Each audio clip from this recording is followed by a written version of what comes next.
La carta a los Hebreos, capítulo 1.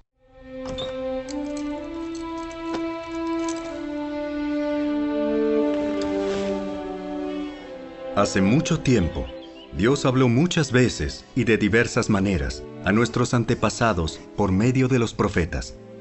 Y ahora, en estos últimos días, nos ha hablado por medio de su Hijo. Dios le prometió todo al Hijo como herencia, y mediante el Hijo creó el universo. El Hijo irradia la gloria de Dios y expresa el carácter mismo de Dios y sostiene todo con el gran poder de su palabra. Después de habernos limpiado de nuestros pecados, se sentó en el lugar de honor, a la derecha del majestuoso Dios en el cielo. Esto demuestra que el Hijo es muy superior a los ángeles, así como el nombre que Dios le dio es superior al nombre de ellos. Pues Dios nunca le dijo a ningún ángel lo que le dijo a Jesús. Tú eres mi Hijo. Hoy he llegado a ser tu Padre. Dios también dijo, Yo seré su Padre, y Él será mi Hijo. Además, cuando trajo a su Hijo Supremo al mundo, Dios dijo, Que lo adoren todos los ángeles de Dios. Pero con respecto a los ángeles, Dios dice, Él envía a sus ángeles como los vientos, y a sus sirvientes como llamas de fuego. Pero al Hijo le dice, Tu trono, oh Dios, permanece por siempre y para siempre. Tú gobiernas con un cetro de justicia. Amas la justicia y odias la maldad. Por eso, oh Dios, tu Dios te ha ungido derramando el aceite de alegría sobre ti más que sobre cualquier otro. También le dice al Hijo, Señor, en el principio echaste los cimientos de la tierra y con tus manos formaste los cielos. Ellos dejarán de existir, pero tú permaneces para siempre. Ellos se desgastarán como ropa vieja. Los doblarás como un manto y los desecharás como ropa usada. Pero tú siempre eres el mismo. Tú vivirás para siempre. Además, Dios nunca le dijo a ninguno de los ángeles, Siéntate en el lugar de honor a mi derecha, hasta que humille a tus enemigos y los ponga por debajo de tus pies. Por lo tanto, los ángeles solo son sirvientes, espíritus enviados para cuidar a quienes heredarán la salvación.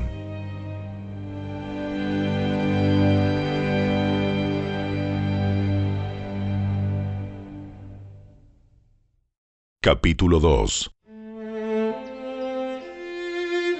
Así que debemos prestar mucha atención a las verdades que hemos oído, no sea que nos desviemos de ellas, pues el mensaje que Dios transmitió mediante los ángeles se ha mantenido siempre firme, y toda infracción de la ley y todo acto de desobediencia recibió el castigo que merecía. Entonces, ¿qué nos hace pensar que podemos escapar si descuidamos esta salvación tan grande, que primeramente fue anunciada por el mismo Señor Jesús y luego nos fue transmitida por quienes lo oyeron hablar? Además, Dios confirmó el mensaje mediante señales, maravillas, diversos milagros y dones del Espíritu Santo, según su voluntad.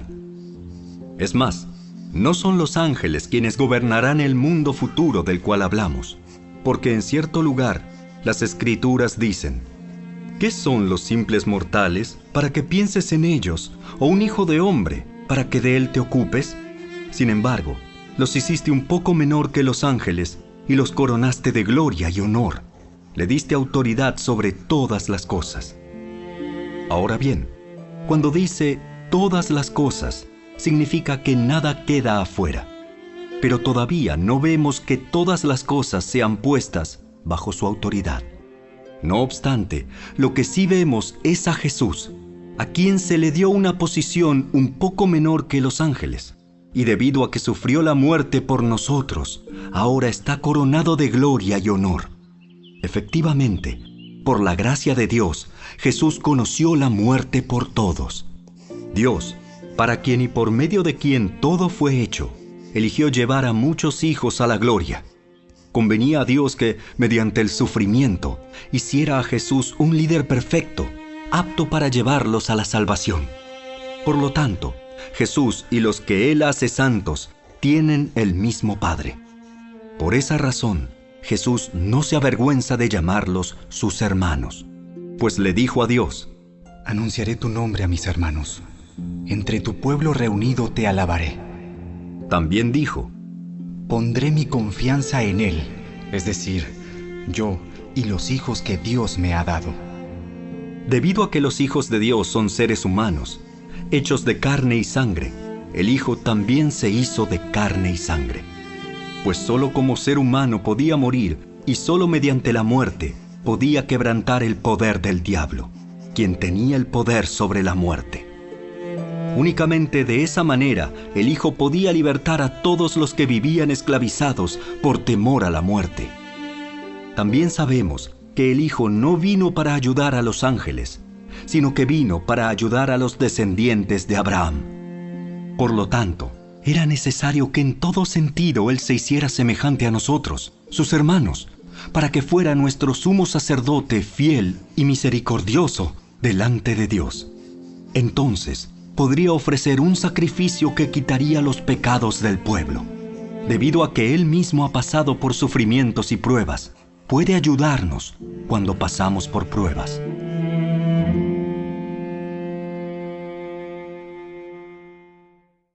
Capítulo 3.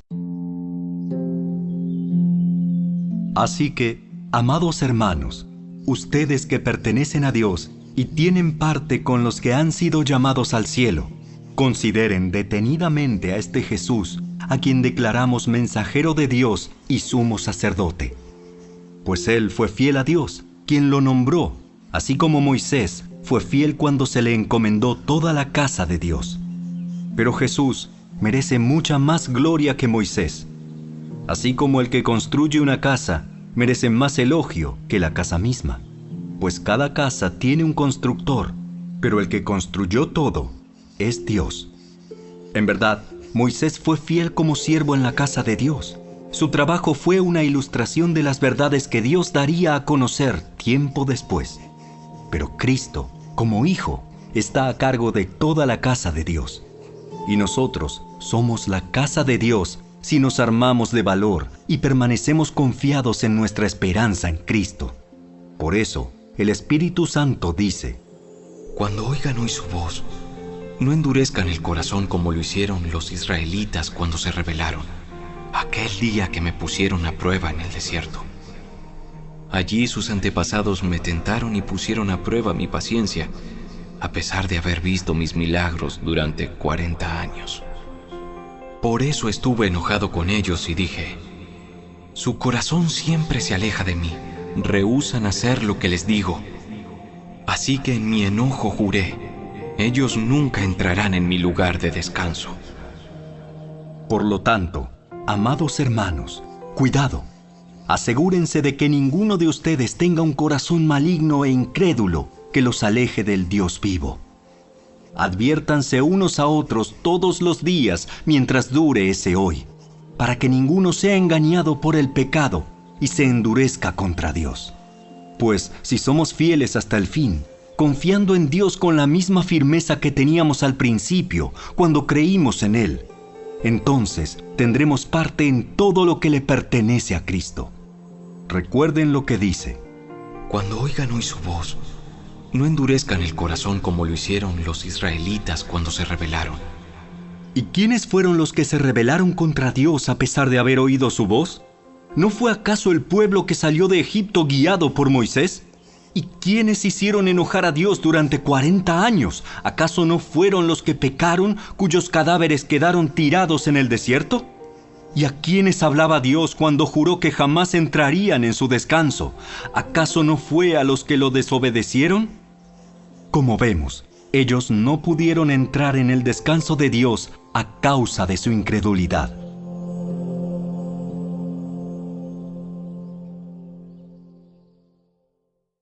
Capítulo 4. Todavía sigue vigente la promesa que hizo Dios de entrar en su descanso. Por lo tanto, debemos temblar de miedo ante la idea de que alguno de ustedes no llegue a alcanzarlo.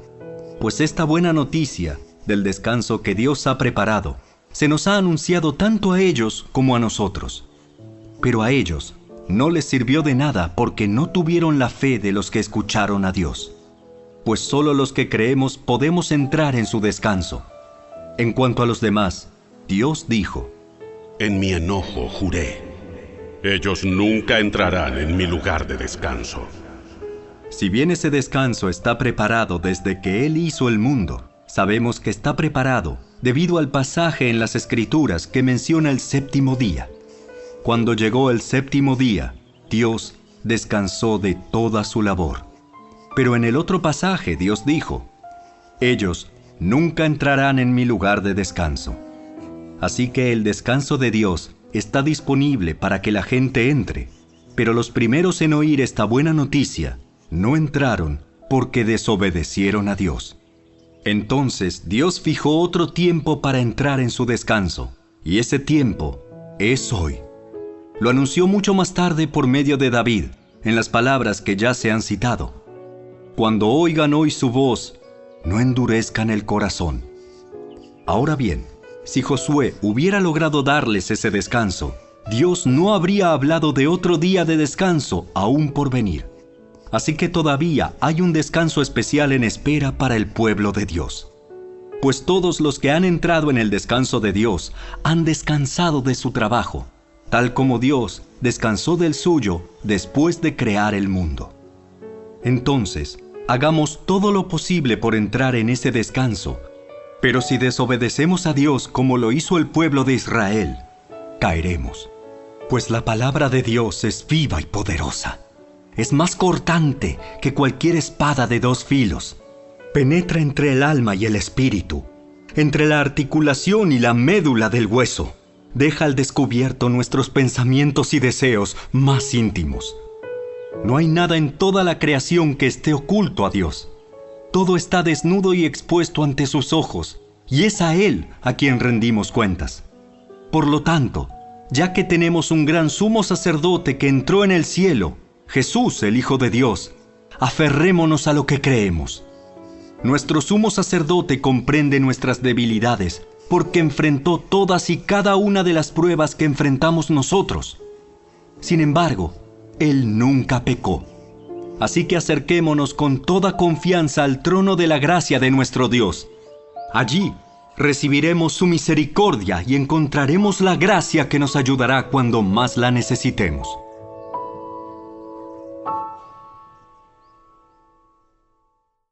Capítulo 5. Todo sumo sacerdote es un hombre escogido para representar a otras personas en su trato con Dios. Él presenta a Dios las ofrendas de esas personas y ofrece sacrificios por los pecados.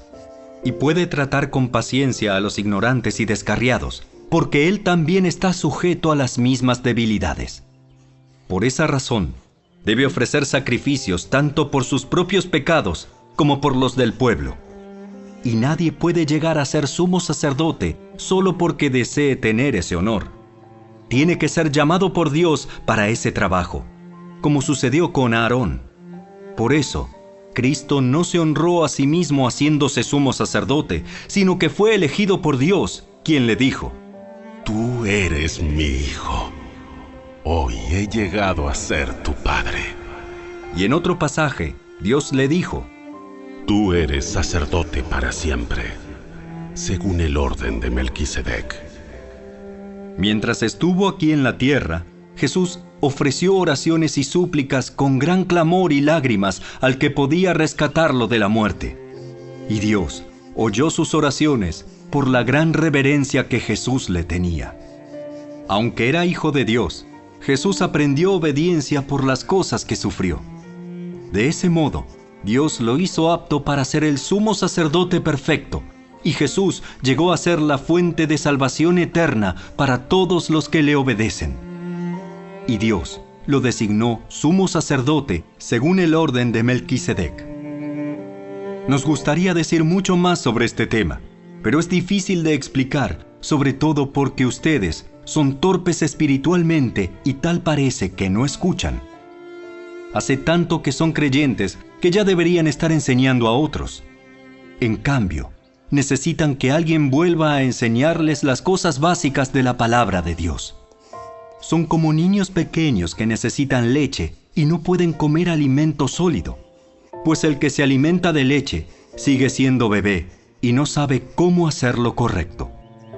El alimento sólido es para los que son maduros, los que a fuerza de práctica están capacitados para distinguir entre lo bueno y lo malo.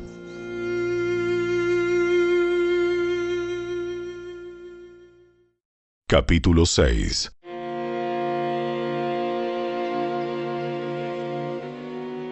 Así que dejemos de repasar una y otra vez las enseñanzas elementales acerca de Cristo.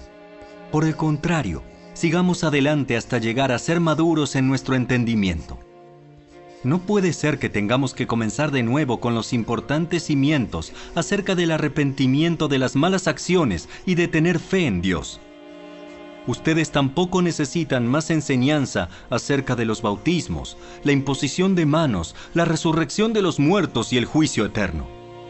Así que, si Dios quiere, avanzaremos hacia un mayor entendimiento, pues es imposible lograr que vuelvan a arrepentirse los que una vez fueron iluminados, aquellos que experimentaron las cosas buenas del cielo y fueron partícipes del Espíritu Santo, que saborearon la bondad de la palabra de Dios y el poder del mundo venidero, y que luego se alejan de Dios.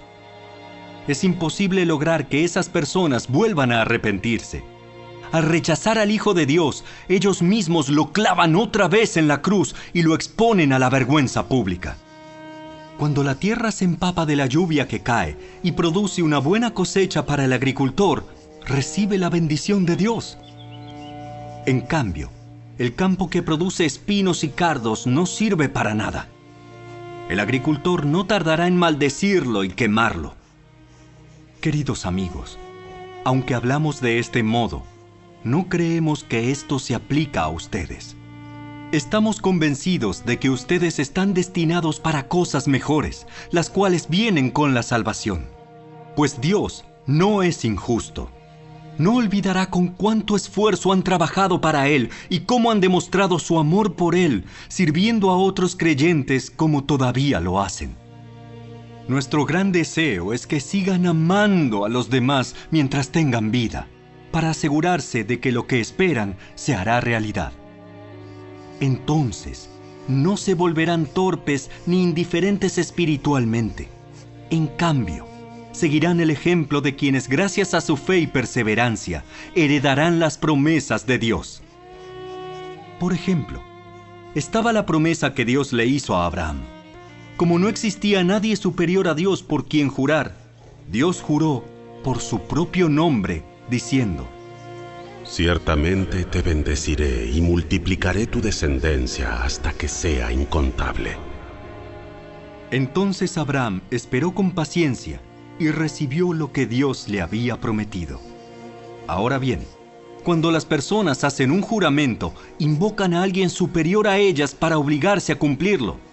Y no cabe ninguna duda de que ese juramento conlleva una obligación. Dios también se comprometió mediante un juramento para que los que recibieran la promesa pudieran estar totalmente seguros de que Él jamás cambiaría de parecer. Así que Dios ha hecho ambas cosas, la promesa y el juramento. Estas dos cosas no pueden cambiar porque es imposible que Dios mienta. Por lo tanto, los que hemos acudido a Él en busca de refugio, podemos estar bien confiados aferrándonos a la esperanza que está delante de nosotros. Esta esperanza es un ancla firme y confiable para el alma.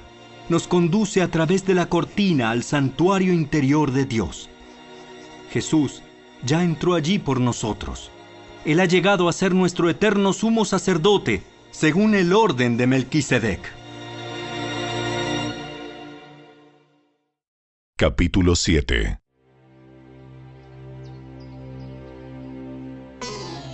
Este Melquisedec fue rey de la ciudad de Salem y también sacerdote del Dios Altísimo. Cuando Abraham regresaba triunfante de una gran batalla contra los reyes, Melquisedec salió a su encuentro y lo bendijo.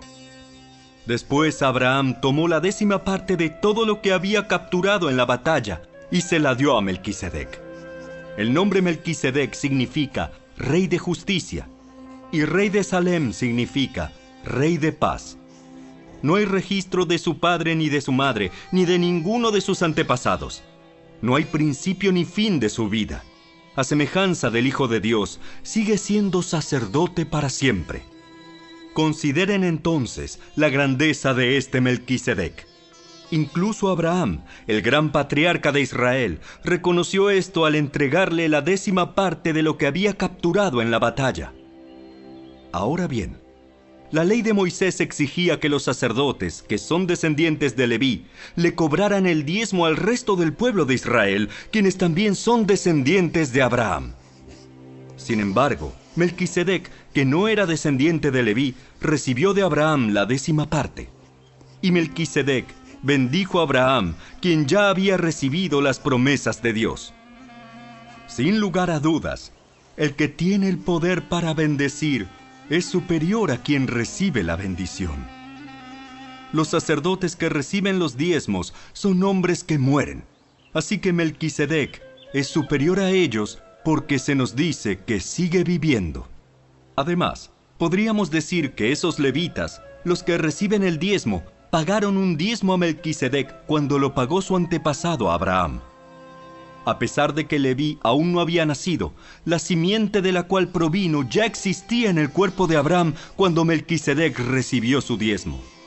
Entonces, si el sacerdocio de Leví, sobre el cual se basó la ley, hubiera podido lograr la perfección que Dios propuso, ¿por qué fue necesario que Dios estableciera un sacerdocio diferente, con un sacerdote según el orden de Melquisedec, en lugar del orden de Leví y Aarón?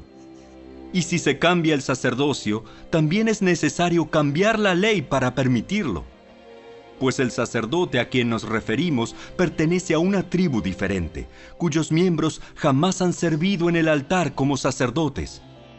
Lo que quiero decir es que nuestro Señor vino de la tribu de Judá, y Moisés nunca habló de que los sacerdotes provinieran de esa tribu. Ese cambio resulta aún más evidente, ya que ha surgido un sacerdote diferente, quien es como Melquisedec. Jesús llegó a ser sacerdote no por cumplir con la ley del requisito físico de pertenecer a la tribu de Leví, sino por el poder de una vida que no puede ser destruida. Y el salmista lo señaló cuando profetizó: Tú eres sacerdote para siempre, según el orden de Melquisedec. Así que el antiguo requisito del sacerdocio quedó anulado por ser débil e inútil, pues la ley nunca perfeccionó nada, pero ahora confiamos en una mejor esperanza por la cual nos acercamos a Dios. Este nuevo sistema se estableció mediante un juramento solemne. Los descendientes de Aarón llegaron a ser sacerdotes sin un juramento, pero había un juramento con relación a Jesús, pues Dios le dijo: El Señor ha hecho un juramento y no romperá su promesa. Tú eres sacerdote para siempre. Debido a ese juramento, Jesús es quien garantiza este mejor pacto con Dios. Hubo muchos sacerdotes bajo el sistema antiguo porque la muerte les impedía continuar con sus funciones. Pero dado que Jesús vive para siempre, su sacerdocio dura para siempre. Por eso puede salvar una vez y para siempre a los que vienen a Dios por medio de Él, quien vive para siempre a fin de interceder con Dios a favor de ellos. Él es la clase de sumo sacerdote que necesitamos, porque es santo y no tiene culpa ni mancha de pecado. Él ha sido apartado de los pecadores y se le ha dado el lugar de más alto honor en el cielo. A diferencia de los demás sumos sacerdotes, no tiene necesidad de ofrecer sacrificios cada día. Ellos los ofrecían primero por sus propios pecados y luego por los del pueblo.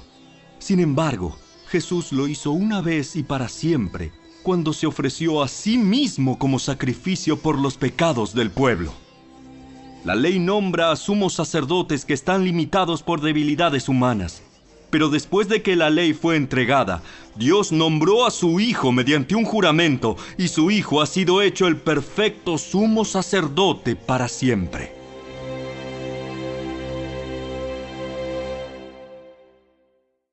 Capítulo 8. El punto principal es el siguiente. Tenemos un sumo sacerdote quien se sentó en el lugar de honor, a la derecha del trono del Dios majestuoso en el cielo. Allí sirve como ministro en el tabernáculo del cielo, el verdadero lugar de adoración construido por el Señor y no por manos humanas. Ya que es deber de todo sumo sacerdote presentar ofrendas y sacrificios, nuestro sumo sacerdote también tiene que presentar una ofrenda. Si estuviera aquí en la tierra, ni siquiera sería sacerdote, porque ya hay sacerdotes que presentan las ofrendas que exige la ley. Ellos sirven dentro de un sistema de adoración que es solo una copia, una sombra del verdadero que está en el cielo. Pues cuando Moisés estaba por construir el tabernáculo, Dios le advirtió lo siguiente: asegúrate de hacer todo según el modelo que te mostré aquí en la montaña. Pero ahora a Jesús, nuestro sumo sacerdote, se le ha dado un ministerio que es muy superior al sacerdocio antiguo, porque Él es mediador a nuestro favor de un mejor pacto con Dios basado en promesas mejores. Si el primer pacto no hubiera tenido defectos, no habría sido necesario reemplazarlo con un segundo pacto. Pero cuando Dios encontró defectos en el pueblo, dijo: se acerca el día en que haré un nuevo pacto con el pueblo de Israel y de Judá. Este pacto no será como el que hice con sus antepasados, cuando los tomé de la mano y los saqué de la tierra de Egipto. Ellos no permanecieron fieles a mi pacto, por eso les di la espalda. Pero este es el nuevo pacto que haré con el pueblo de Israel en ese día. Pondré mis leyes en su mente y las escribiré en su corazón. Yo seré su Dios, y ellos serán mi pueblo. Y no habrá necesidad de enseñar a sus vecinos, ni habrá necesidad de enseñar a sus parientes diciendo: deberías conocer al Señor. Pues todos ya me conocerán, desde el más pequeño hasta el más grande. Perdonaré sus maldades y nunca más me acordaré de sus pecados. Cuando Dios habla de un nuevo pacto, quiere decir que ha hecho obsoleto al primero, el cual ha caducado y pronto desaparecerá.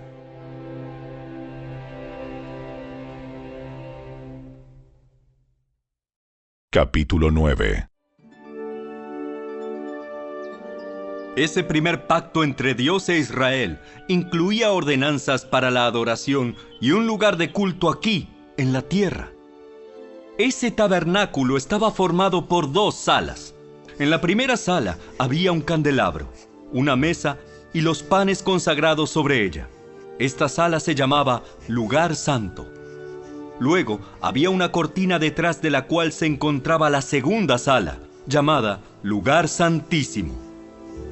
En esa sala había un altar de oro para el incienso y un cofre de madera conocido como el Arca del Pacto, el cual estaba totalmente cubierto de oro. Dentro del arca había un recipiente de oro que contenía el maná, la vara de Aarón a la que le habían salido hojas y las tablas del pacto que eran de piedra. Por encima del arca estaban los querubines de la gloria divina, cuyas alas se extendían sobre la tapa del arca, es decir, el lugar de la expiación. Pero ahora no podemos explicar estas cosas en detalle. Cuando estos elementos estaban en su lugar, los sacerdotes entraban con regularidad en la primera sala durante el cumplimiento de sus deberes religiosos. Pero solo el sumo sacerdote entraba en el lugar santísimo y lo hacía una sola vez al año. Y siempre ofrecía sangre por sus propios pecados y por los pecados que el pueblo cometía por ignorancia. Mediante esas ordenanzas, el Espíritu Santo daba a entender que la entrada al lugar santísimo no estaba abierta a todos, en tanto siguiera en pie el tabernáculo y el sistema que representaba. Esta es una ilustración que apunta al tiempo presente. pues las ofrendas y los sacrificios que ofrecen los sacerdotes no pueden limpiar la conciencia de las personas que los traen. Pues ese sistema antiguo solo consiste en alimentos, bebidas y diversas ceremonias de purificación, es decir, ordenanzas externas que permanecieron vigentes solo hasta que se estableció un sistema mejor. Entonces Cristo ahora ha llegado a ser el sumo sacerdote por sobre todas las cosas buenas que han venido. Él entró en ese tabernáculo superior y más perfecto que está en el cielo, el cual no fue hecho por manos humanas ni forma parte del mundo creado. Con su propia sangre, no con la sangre de cabras ni de becerros, entró en el lugar santísimo una sola vez y para siempre, y aseguró nuestra redención eterna. Bajo el sistema antiguo, la sangre de cabras y toros y las cenizas de una novilla podían limpiar el cuerpo de las personas que estaban ceremonialmente impuras. Imagínense cuánto más la sangre de Cristo nos purificará la conciencia de acciones pecaminosas para que adoremos al Dios viviente. Pues por el poder del Espíritu Eterno, Cristo se ofreció a sí mismo a Dios como sacrificio perfecto por nuestros pecados. Por eso Él es el mediador de un nuevo pacto entre Dios y la gente, para que todos los que son llamados puedan recibir la herencia eterna que Dios les ha prometido. Pues Cristo murió para librarlos del castigo por los pecados que habían cometido bajo ese primer pacto. Ahora bien, cuando alguien deja un testamento, es necesario comprobar que la persona que lo hizo ha muerto. El testamento solo entra en vigencia después de la muerte de la persona. Mientras viva el que lo hizo, el testamento no puede entrar en vigencia. Por eso, aún el primer pacto fue puesto en vigencia con la sangre de un animal. Pues después de que Moisés había leído cada uno de los mandamientos de Dios a todo el pueblo, tomó la sangre de los becerros y las cabras junto con agua y roció tanto el libro de la ley de Dios como a todo el pueblo con ramas de hisopo y lana de color escarlata. Entonces dijo: Esta sangre confirma el pacto que Dios ha hecho con ustedes. De la misma manera, roció con la sangre el tabernáculo y todo lo que se usaba para adorar a Dios. De hecho, según la ley de Moisés, casi todo se purificaba con sangre, porque sin derramamiento de sangre no hay perdón. Por esa razón, el tabernáculo y todo lo que en él había, que eran copias de las cosas del cielo, debían ser purificados mediante la sangre de animales. Pero las cosas verdaderas del cielo debían ser purificadas mediante sacrificios superiores a la sangre de animales. Pues Cristo no entró en un lugar santo hecho por manos humanas, que era solo una copia del verdadero que está en el cielo. Él entró en el cielo mismo para presentarse ahora delante de Dios a favor de nosotros. Y no entró en el cielo para ofrecerse a sí mismo una y otra vez, como lo hace el sumo sacerdote aquí en la tierra, que entra en el lugar santísimo año tras año con la sangre de un animal. Si eso hubiera sido necesario, Cristo tendría que haber sufrido la muerte una y otra vez desde el principio del mundo. Pero ahora, en el fin de los tiempos, Cristo se presentó una sola vez y para siempre, para quitar el pecado mediante su propia muerte en sacrificio. Y así como cada persona está destinada a morir una sola vez y después vendrá el juicio, así también Cristo fue ofrecido una sola vez y para siempre, a fin de quitar los pecados de muchas personas. Cristo vendrá otra vez, no para ocuparse de nuestros pecados, sino para traer salvación a todos los que esperan con anhelo su venida.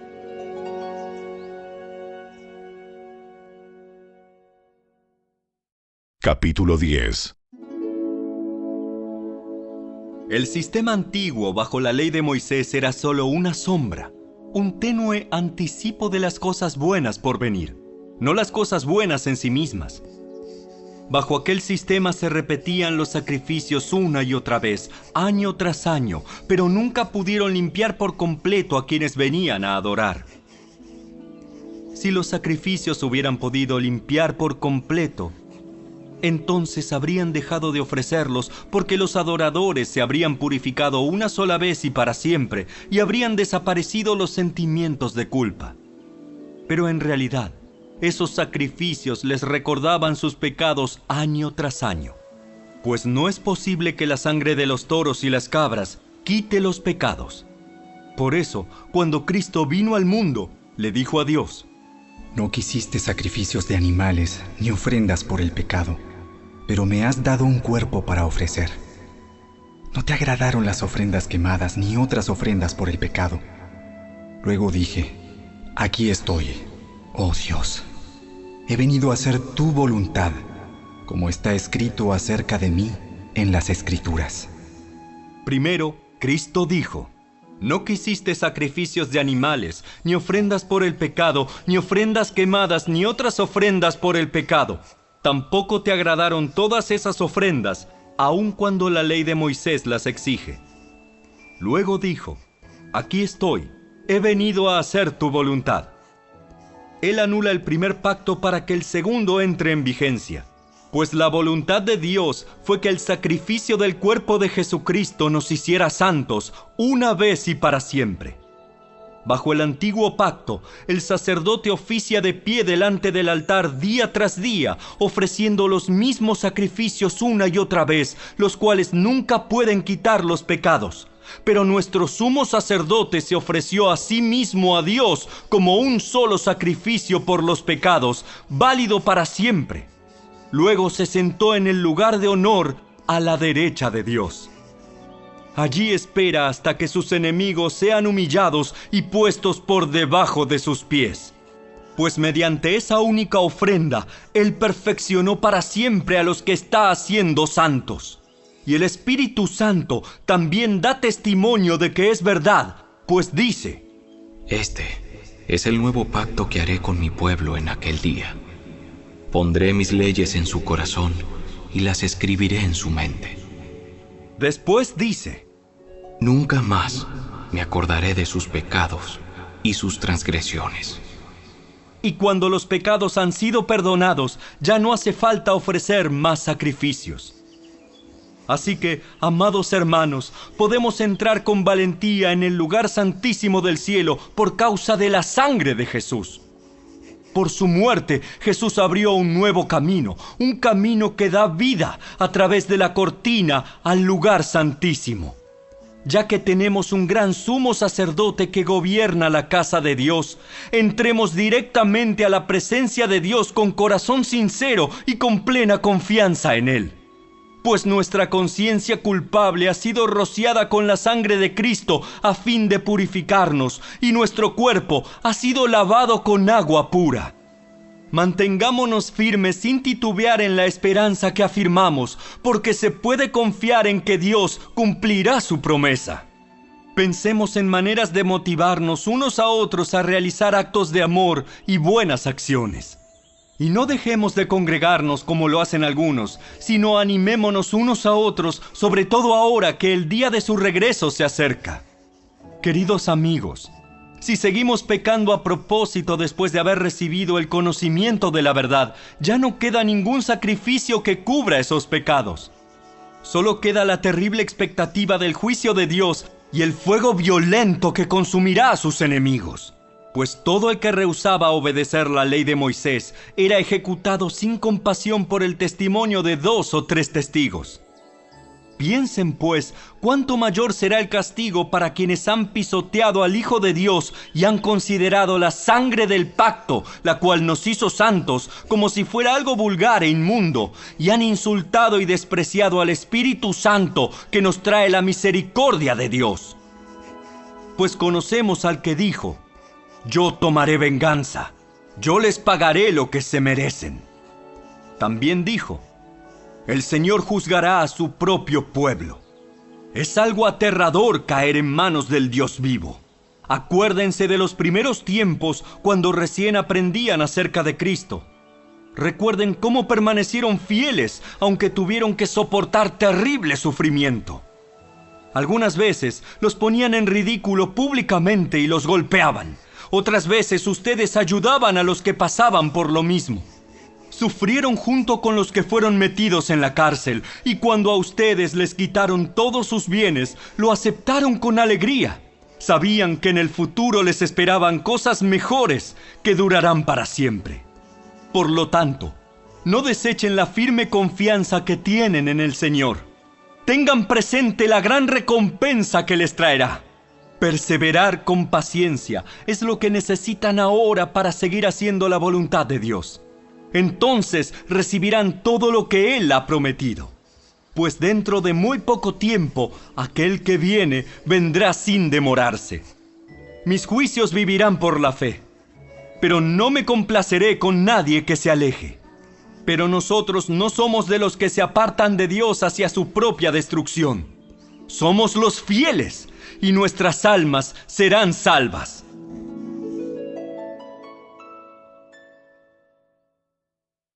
Capítulo 11. La fe es la confianza de que en verdad sucederá lo que esperamos.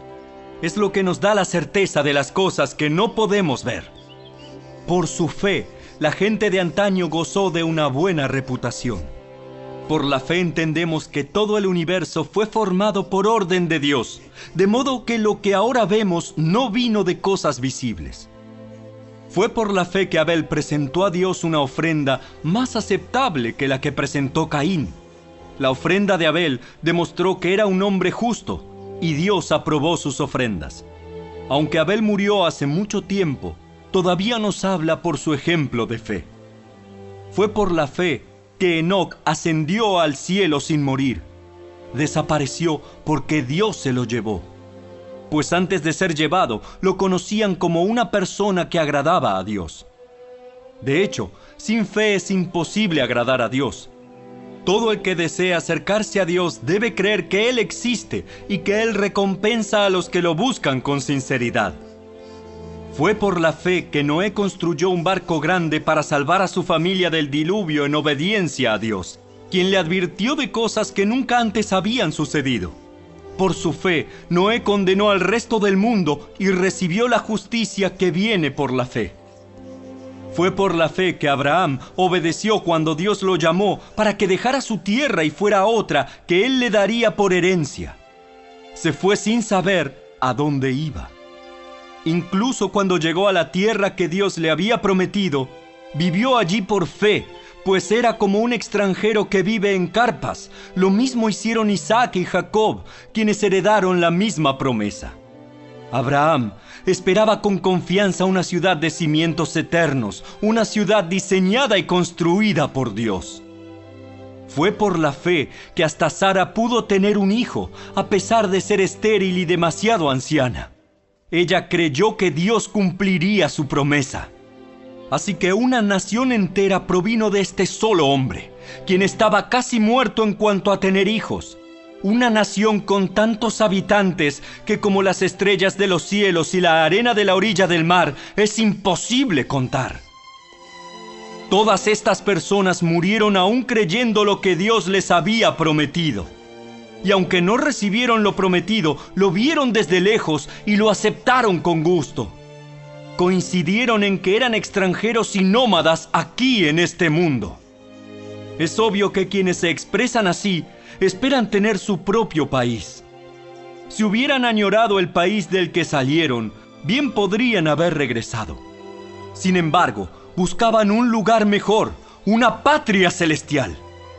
Por eso, Dios no se avergüenza de ser llamado el Dios de ellos, pues les ha preparado una ciudad. Fue por la fe que Abraham ofreció a Isaac en sacrificio cuando Dios lo puso a prueba.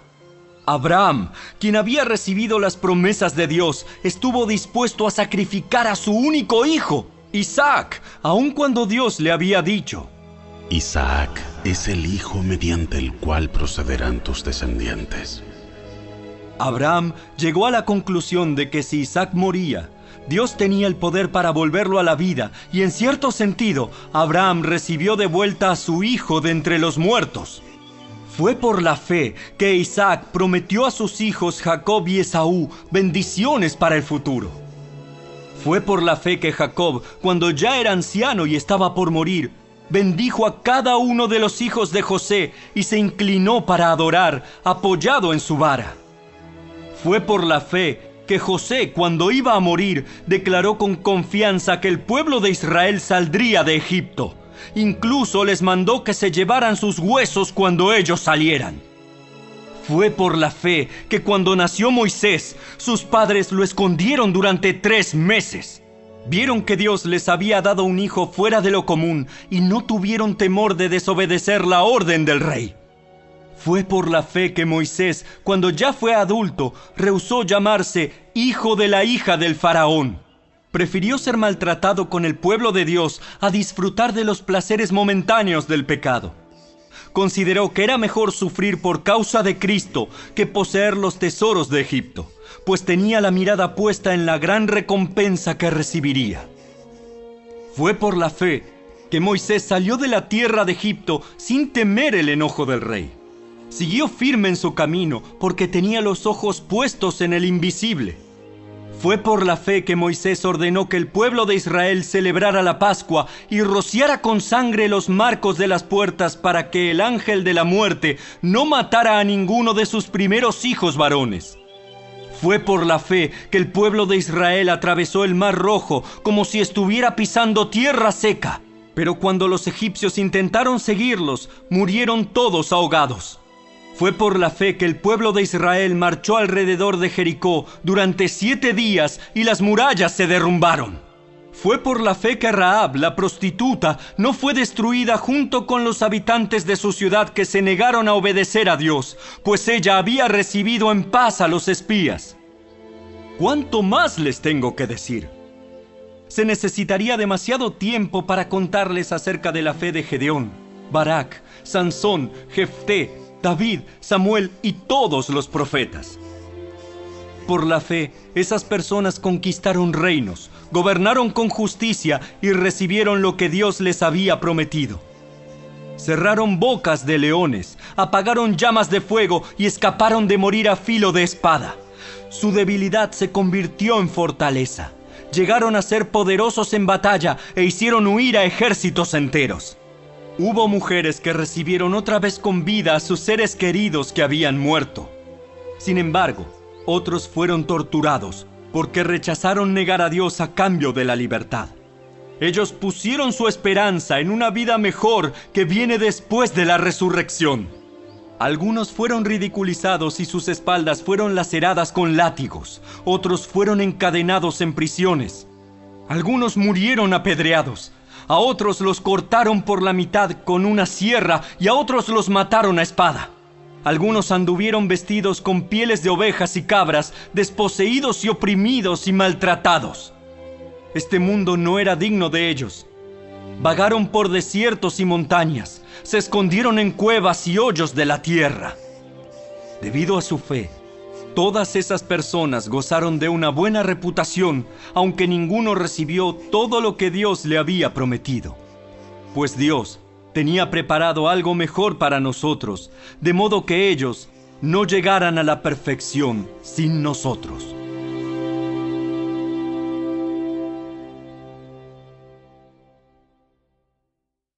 Capítulo 12.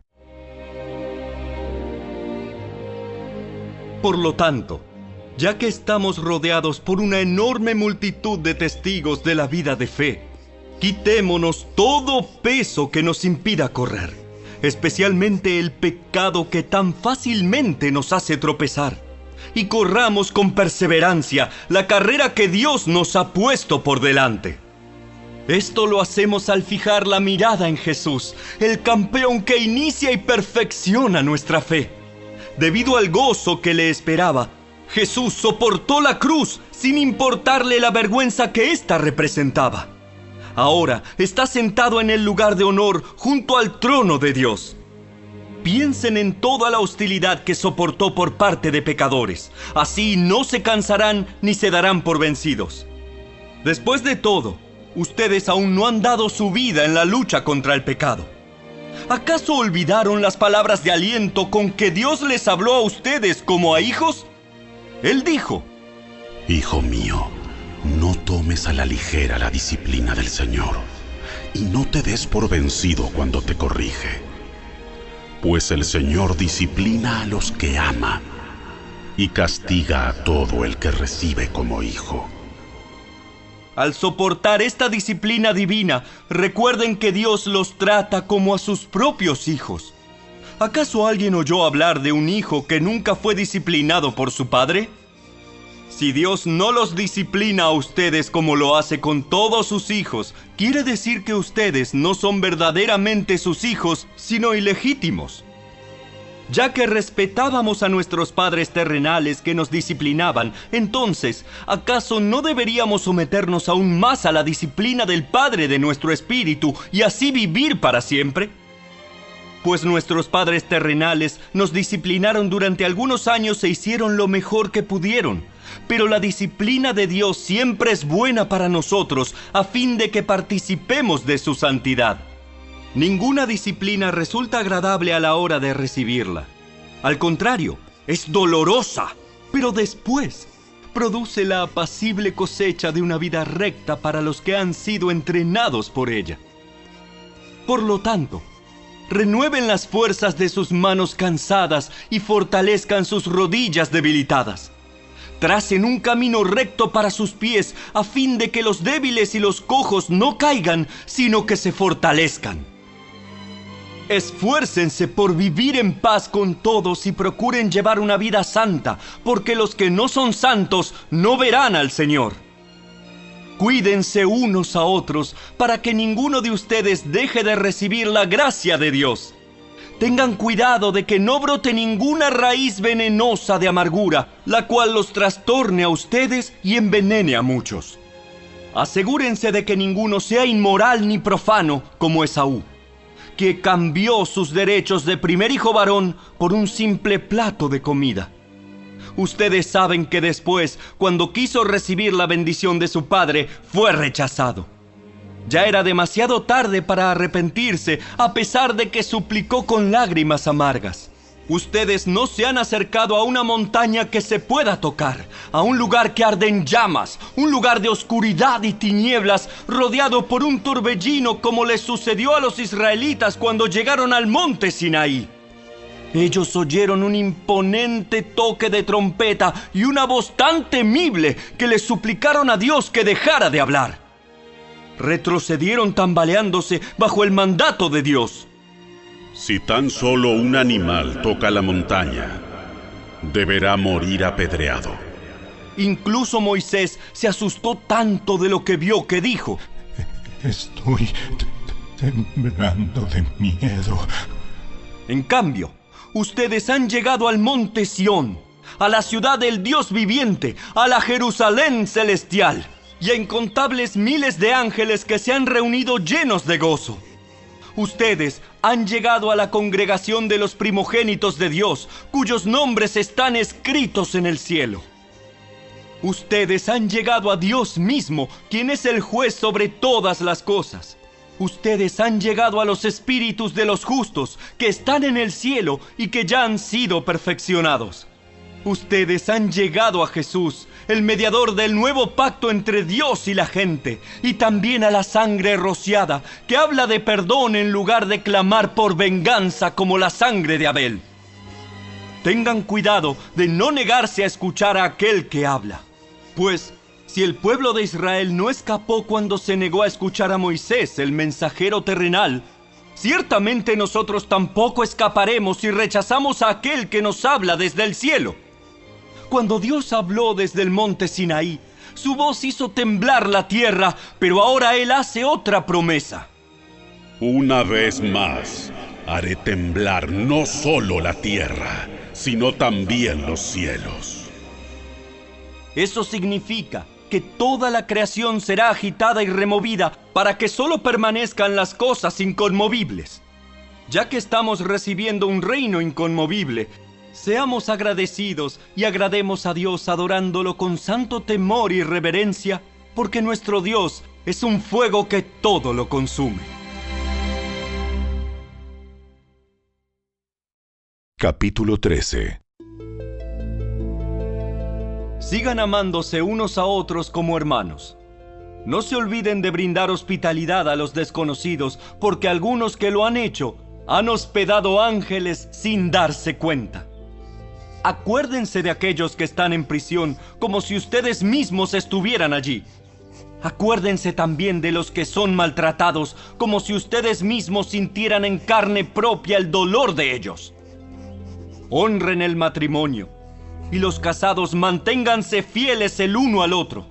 Con toda seguridad, Dios juzgará a los que cometen inmoralidades sexuales y a los que cometen adulterio.